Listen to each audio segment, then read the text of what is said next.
Welcome to Sector Signal, where we uncover the businesses and technologies shaping India's future.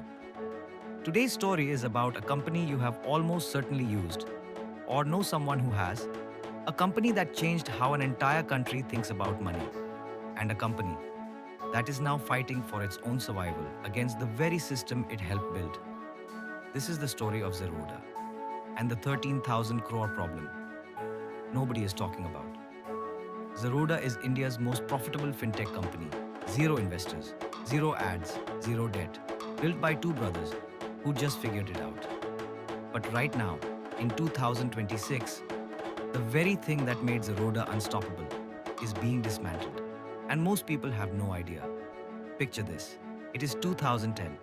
Every stockbroker in India is charging you a percentage of every trade you make. Buy shares worth 1 lakh rupees, pay 500. Sell them, pay another 500.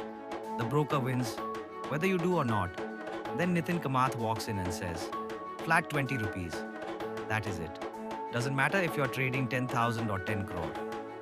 20 rupees. Traders went crazy. No ads, no billboards, just word of mouth. Within a decade, Zerodha had 1 crore customers and was the largest broker in India. But here is what most people don't know. Buying shares to hold long-term on Zerodha? Completely free.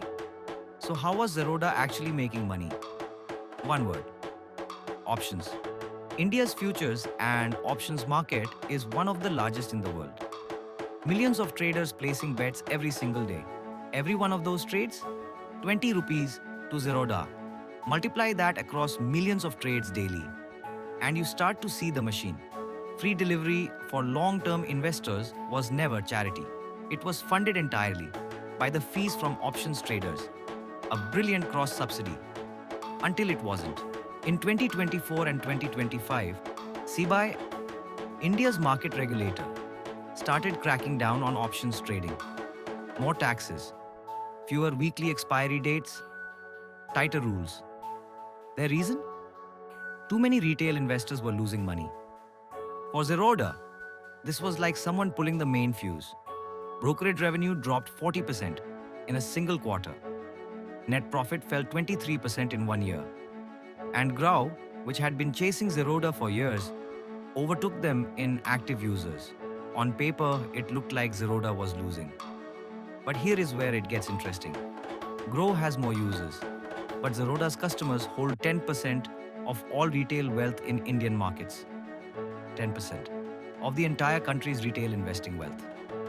Groww might have more accounts, Zerodha has more money, and money is stickier than clicks. Think about it this way. Groww earns around 1,500 rupees in profit per active user. Zerodha earns over 6,000, 4 times more, per person. That is not a company that is losing. That is a company with a completely different type of customer. So what does Zerodha do now? 3 bets. One is working brilliantly. One is too small to matter yet. And one is a calculated gamble. The one that is working, lending. Zerodha started letting traders borrow money to buy shares through what is called the margin trading facility. In just 9 months, they built a 5,000 crore loan book.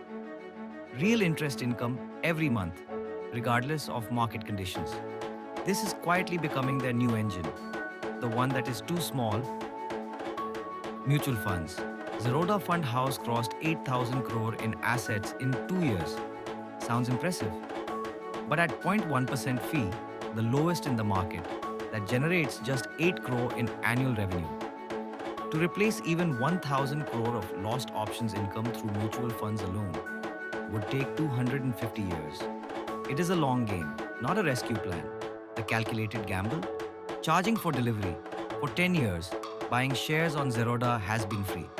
Nitin Kamath has hinted, if SEBI kills weekly options entirely, that era ends. Delivery trades will be charged, users online are furious, saying they will leave. But will they really move their entire portfolio, years of holdings, to save 20 rupees per trade? The serious investors probably won't. The casual ones might, and Zerodha might be okay with that trade-off. Here is what makes Zerodha genuinely different from every other fintech you have heard of. 13,000 crore in net worth. Zero debt. 100% family owned. No venture capitalist asking for an exit. No quarterly earnings call to perform for. When every other broker is pushing you more notifications, nudging you to trade more, using dark patterns to keep you hooked, Zerodha is the only one publicly saying they don't do any of that. Can that be independently verified? Not fully, but 15 years of behavior is its own kind of proof. Zerodha isn't a startup anymore. It is entering middle age. The scrappy underdog phase is over. The next chapter is about whether a company built on disrupting brokers can survive being disrupted itself by the very regulator that was supposed to level the playing field. Nitin Kamath says he thinks in 5-year moving averages, not quarterly results. If he is right, Zerodha comes out the other side leaner, more diversified, and still the most trusted name in Indian investing. If he is wrong, well, the 13,000 crore war chest buys them a very long time to figure it out. That is it for today's Sector Signal. Drop a comment below. Do you think Zerodha should start charging for delivery trades? And if they do, would you stay or switch? If you found this valuable, hit subscribe. We drop deep dives like this every week. No fluff, just research. See you in the next one.